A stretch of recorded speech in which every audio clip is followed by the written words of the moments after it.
In the decade since September 11th, 2001, this country has comprehensively reduced civil liberties in the name of expanding security states. The most recent example of this was the National Defense Authorization Act, which allows for the indefinite detention of citizens. Americans often proclaim our nation as a symbol of freedom to the world while dismissing nations such as Cuba and China as categorically unfree. Yet, objectively, we may only be half right. These countries do lack basic individual rights such as due process, placing them in an outside of any reasonable definition of free. But the United States now has much more in common with these regimes than many would like to admit. We are America, land of the free, but we only lead in three things: number of incarcerated citizens per capita, the amount of adults that believe angels are real, and defense spending. The American dream is one of the most famous and outrageous things that the country is known for.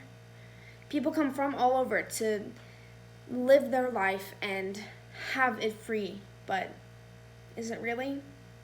The American dream can be an idea, goal, or future hope from where you are to where you're going to be in a few years, or maybe a few months. How do you see your American dream? Because my American dream is one day being able to sustain a life for my future family.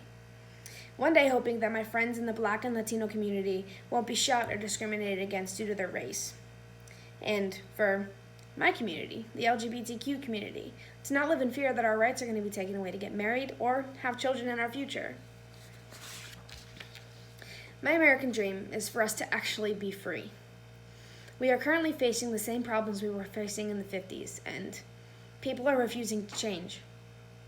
For example, women still are not seen as equal in the workplace. We have a calculation of ratio of median annual earnings for women working full-time compared to men working year-round. And it translates to a gender wage gap of 18 cents. When talking about the wage gap for women, it's important to highlight the significant differences between races, because colored women make significantly less than white women. Another unfair advantage that disgusts me personally is harassment in the workplace for women. About 4 in 10 working women in the United States said that they have faced discrimination on the job because of their gender. They reported a broad array of personal experiences ranging from earning less than a male counterpart for doing the same job or missing out on opportunities like advancements or projects due to them being a woman. Another disgusting and very real thing Americans have to come to terms with is police brutality. Each year, the number of police brutality-related deaths has progressively started to rise, with a total of 3,796 deaths since 2017. An overwhelming majority of people shot and killed by police are male. That's over 95%, and they range from ages between 20 to 40. After Michael Brown, an unarmed black man, was killed in 2014 by police in Ferguson, Missouri, post-investigation found that the FBI undercounted fatal police shootings by more than half. This is because reporting by police departments is voluntary, and many forget to do so. We also need to come to terms at the alarming abuse and suicidal rate of the LGBTQ community. Violence is a serious public health problem in the United States, and it can affect all types of people throughout their lives. Those who survive violence are usually left with a permanent physical or emotional trauma.